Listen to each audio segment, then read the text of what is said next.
Om Sadashiva-Samarambham Shankaracharya-Madhyamam Asmadacharya-Paryanta Vande Guru-Parampara Guru Brahma Guru Vishnu Guru Devo Maheswara Guru Sakshat Param Brahma Tasmai Shri Gurave Namaha Om Sahana Bhavatu Sahano Bhunaktu Sahaviryam Karavavahi Tejasvinavadhitamastu Ma Vidyashavaihi Om Shanti Shanti Shanti.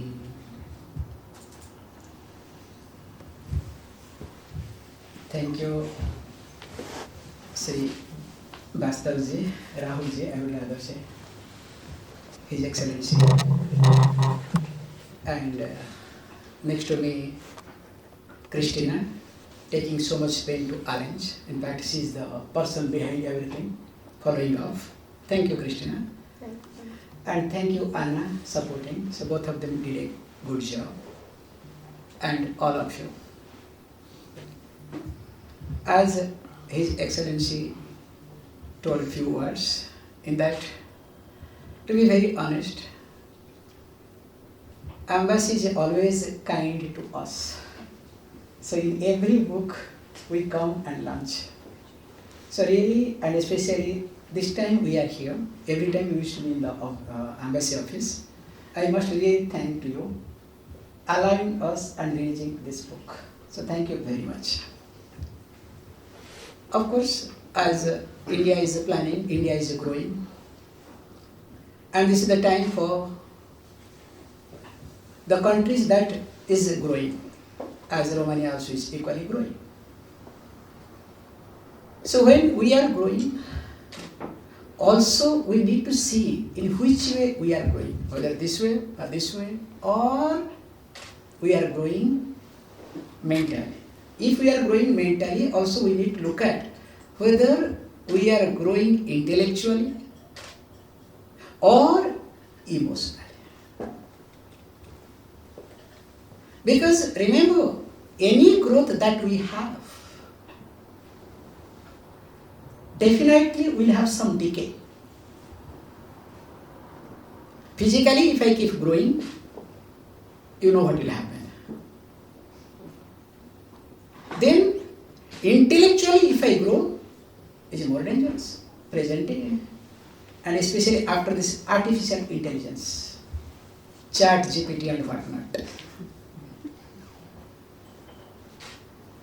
Whereas, as already Sir highlighted this point, that this peace of mind, the growth that one should have is called emotional growth. So today the book is all about know your mind. That's in fact the book, if you open the first line, you will see that watch your thought. This is a popular verse, popular saying everywhere. Watch your thought or else it will become your action. Watch your action or else it will become your habit. Watch your habit or else it will become your personality. Watch your personality or else it will become your life. So who am I today is nothing but series of thoughts. So I hope all of you are comfortable in English. Is it okay? Anybody is not comfortable in English, because I will keep talking, okay? How all of you are able to follow English? Okay.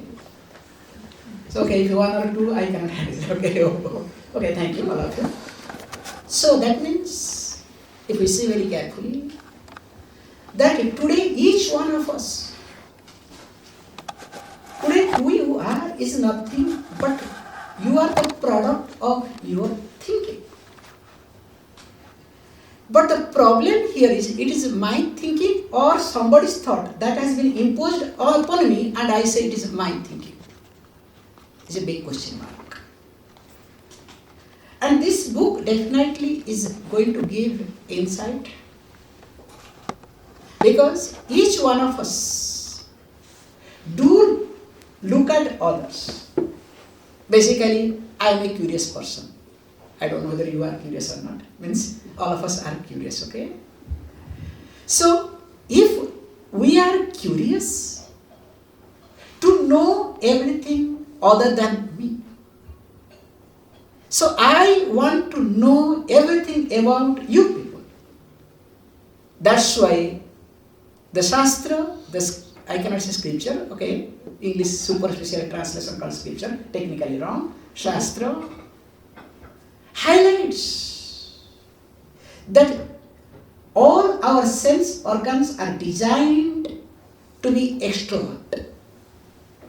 Both the eyes are kept in such a way so that I must see external world. My ears are designed in such a way so that I can hear external sound. So every sense organs, that is how is being designed. That is how God has designed. But what happens to me? So when I am always extroverted to know everything, but the one who is supposed to know is ignorant. It's like a blind person wants to go for a running competition. Just visualize it.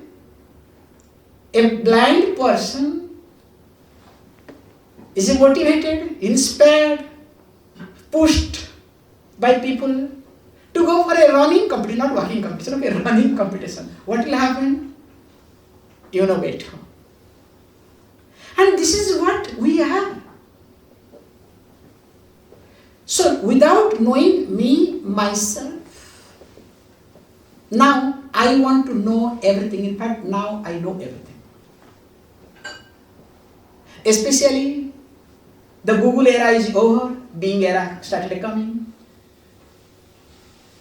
So when eras are changing, I am getting updated, but unfortunately, I don't look at myself. And when I don't look at myself, now tell me, what do I expect from others? I expect from each one of you to look at me, to respect me. Just look at yourself. Morning when you get up, whatever you have done, for what? Just let us take example of today. Whatever you have done today, what you have done exactly for yourself. Have you done anything for yourself today? How many minutes of time did you spend for yourself?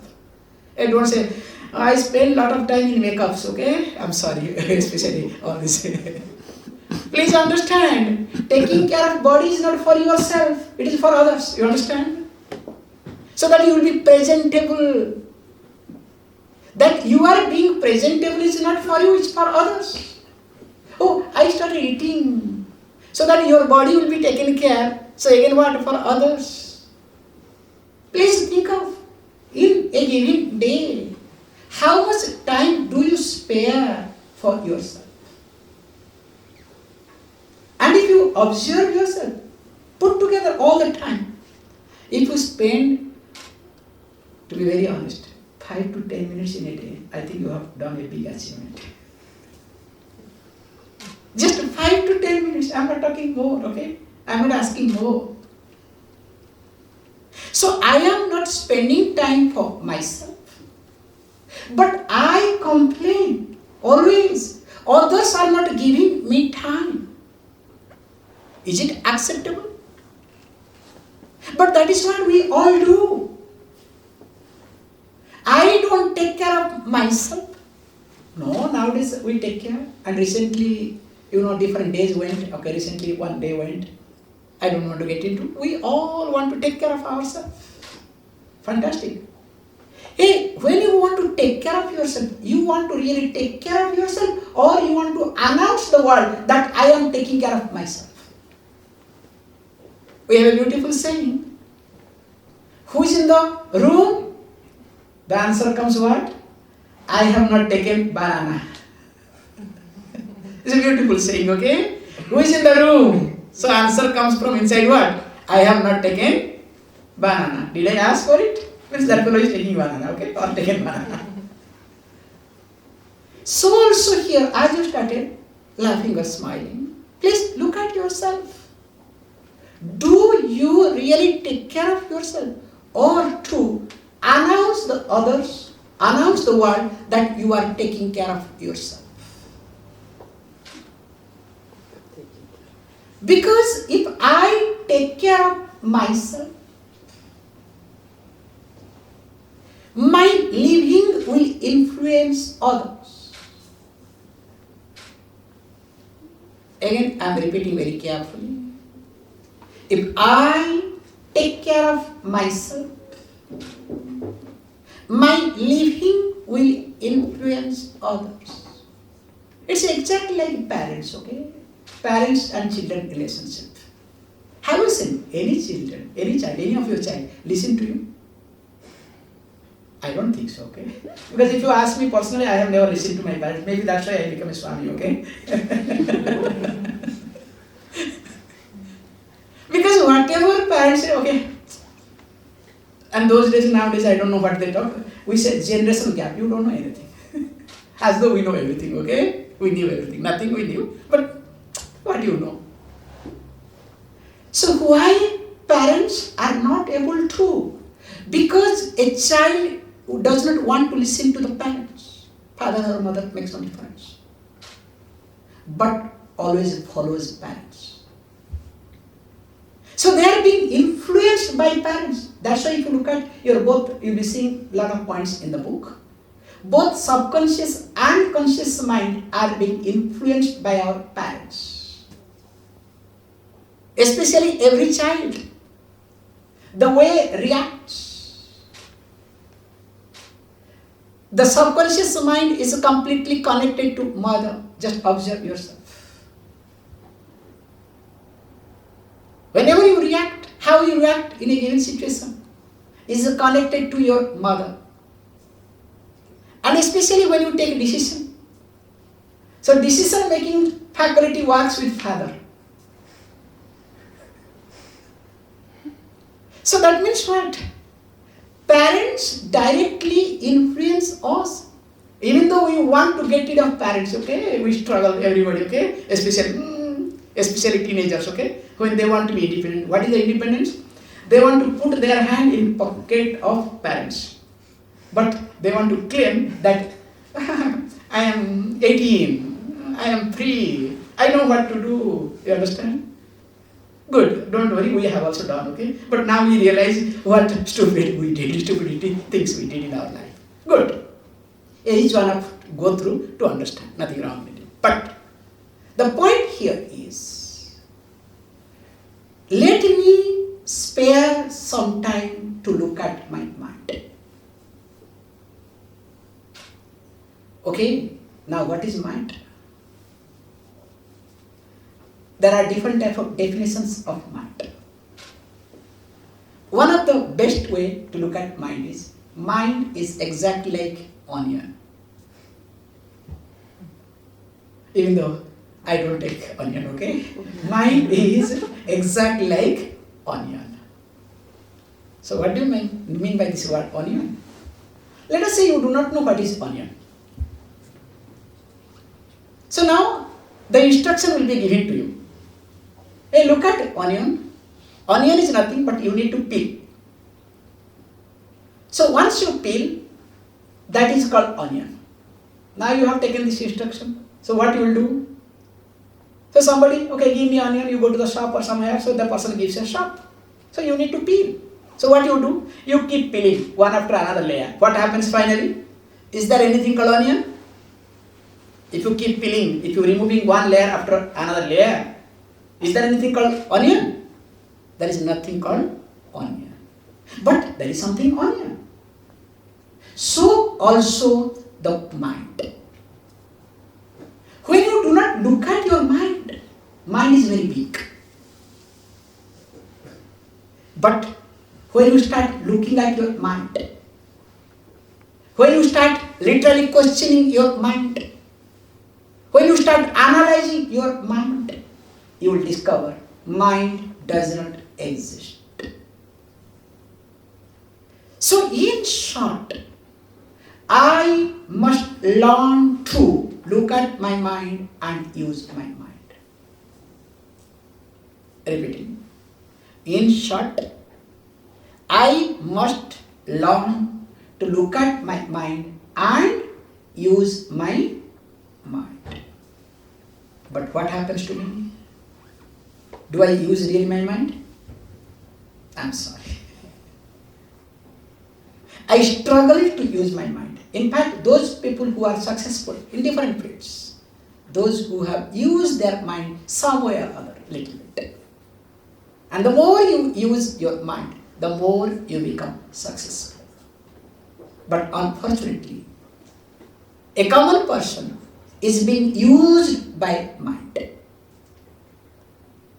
So when I am being used by my mind, it's exactly like you take the dog. Okay, first you get a dog. Okay, because nowadays a dog is, I don't want to get into this area, but still I have to get in. Okay, it's a very good example. Suppose you have got your puppy, okay, or big dog. So what happens to you? Now tell me, do you take the dog outside or dog takes you outside? I observe, okay? You think that you are taking your dog outside. But in reality, dog takes you outside. And the worst part is you carry the polythene bag. I don't want to get into, okay? So also your mind. But I am giving you examples in such a way that whenever you see the dog, start thinking yourself, not look at dog, okay? Look at others, okay? So that means I am someone who is being used by my mind all the time. And remember, whenever I am being used by my mind, that time my energy is low. So whenever energetically I am weaker, not because of anything, but because I am being consumed by my mind, means by my thinking. Now tell me, if this thinking comes, what sort of thinking does it really consume your energy?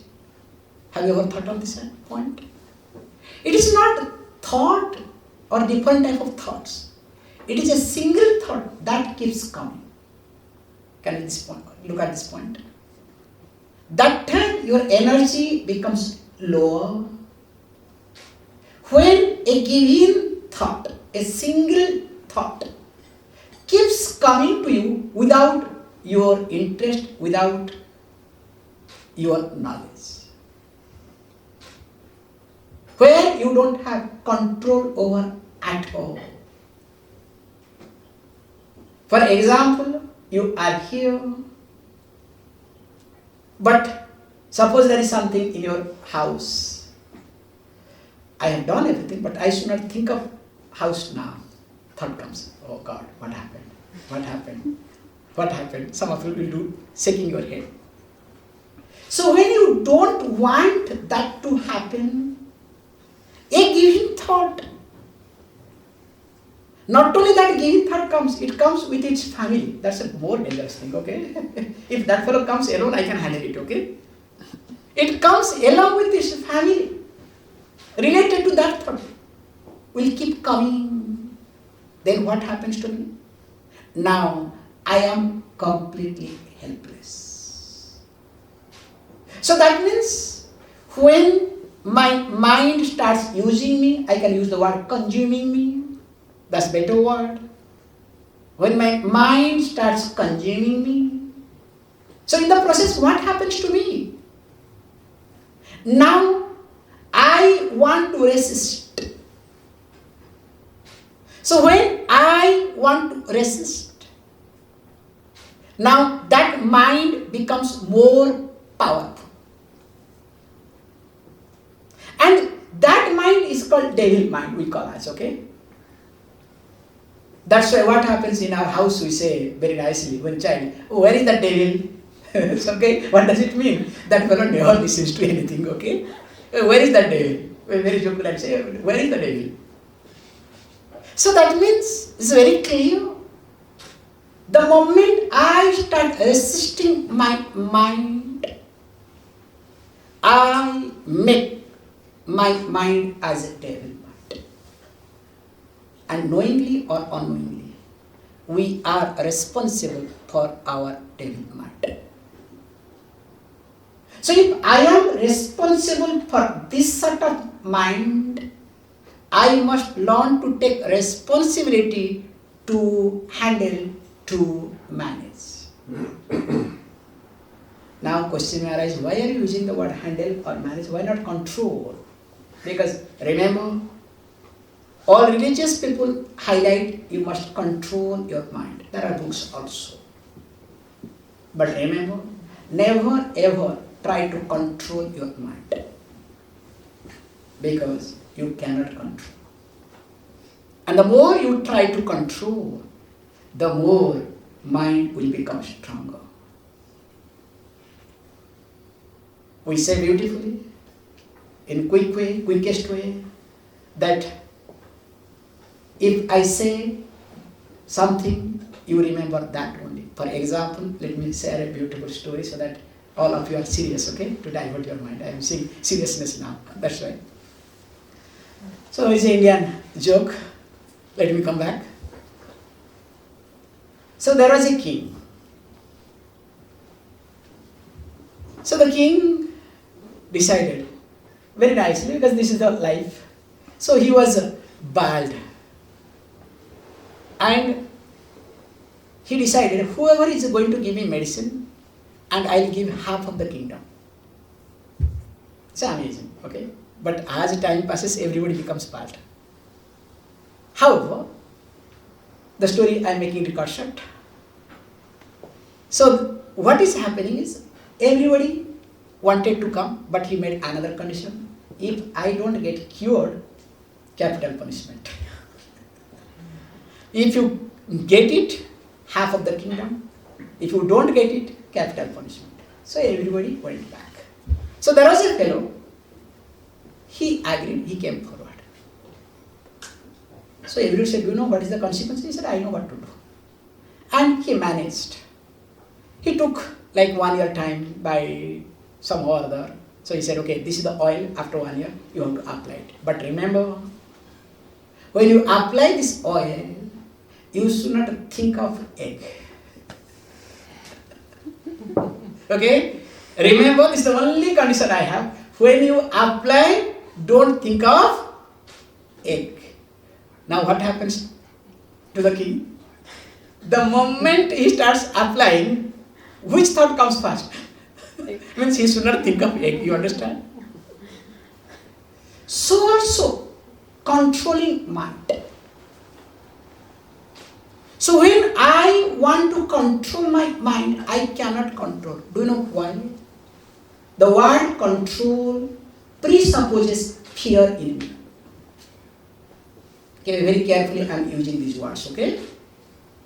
The word control presupposes fear in me. How? You can see for yourself. Now, we all are sitting. Now being winter, he will not have any ants, because winter here no ants. Let us say in summer, a group of ants are coming here. Whole village, okay? Will you control their movement? You don't bother them. It's okay. Let them go. As long as they don't disturb. Suppose one snake comes in. What happens to you? What will happen to you? Or more than snake, here is a lizard, frog, all sort of things, okay? Snake is a big thing. In Indian joke, we say snake, okay? Because for us, lizard, frog is nothing, okay? We see, they are our friends, okay? So now any other small insect comes in. What happens to you? What will happen to you? Will you control the movement of that insect or not? Why? Because you are afraid of. So wherever there is fear, there is control. And unfortunately, psychologists, they inject this thought control. You understand?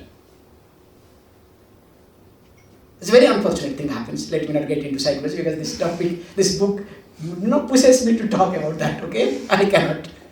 However, so the more you try to control, the more you will discover that the fear in you is increasing. So the fear in short is your insecurities. So that means more you try to control, the more your mind becomes unhealthy for you. And it is not possible to control mind. Like, forget controlling mind is big thing. Can you control your child? Try, every parents. Can you control your child? Especially present day. Impossible. And if you control, that fellow will wait. Or fail, whatever, will wait till 18, okay? Once I am 18, Mom, Dad, I am 18. Means, shut your mouth.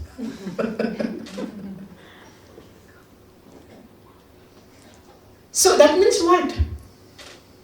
So when I cannot control my child, how can I control my mind? That's why never waste time in controlling mind. But you must learn to manage your mind. And managing mind is exactly like driving a car. Why I bring this point? Because when I dismiss the word control, you may say, what? All the religious people, everybody says control. You are the only person who can talk something sense. All talk differently. No. All of them have said right thing. But we have to understand which context they have said. So that's why I am giving this example that managing mind is like driving a car, a vehicle. So when you learn to drive a car, in the beginning what do? Do you drive or you control the car? Especially control the steering. How do you hold?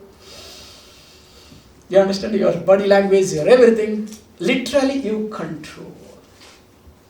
So as long as you control your steering, do you really drive your car? Definitely not. But without controlling, can you drive either? In the beginning, somehow you have to control. But what is the target? Target is not to control your steering, but managing your steering. So also, I must learn to manage my mind. If I am controlling, nothing wrong in it. Let me start with controlling my mind. But as I keep growing, I must manage my mind. And remember, managing my mind is my maturity. If really I am a mature person, it not gets expressed how I am, what I do, what I don't do, but it matters how I manage my mind in any given situation. Like, who is the best driver? You can say, yeah, the one who never meets with accident. So why he doesn't meet with the accident? Because all the time he parks his car, okay? Can you call him or her as a best driver? So that person is a best driver who drives 200 kilometers per hour. At the same time, no jerk, no accident. As they say beautifully, so you can keep in the front a ball, that's not, sorry, I made a mistake. You must keep a ball in the back seat, that ball must not move. That is called driving. If really you want to see driving, that is called driving. Person must go in high speed, but behind ball must not move. So that means that person is a mature person. Not the one who parks his car, his vehicle all the time in one place. No, not like that. Keeps moving in high speed. At the same time, is able to manage life better way. And we need that to do in our life.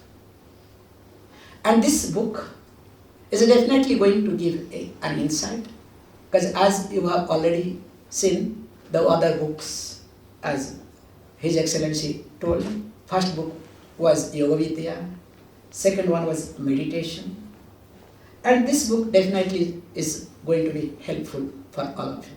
I think I'll stop here. I'll take some question answers.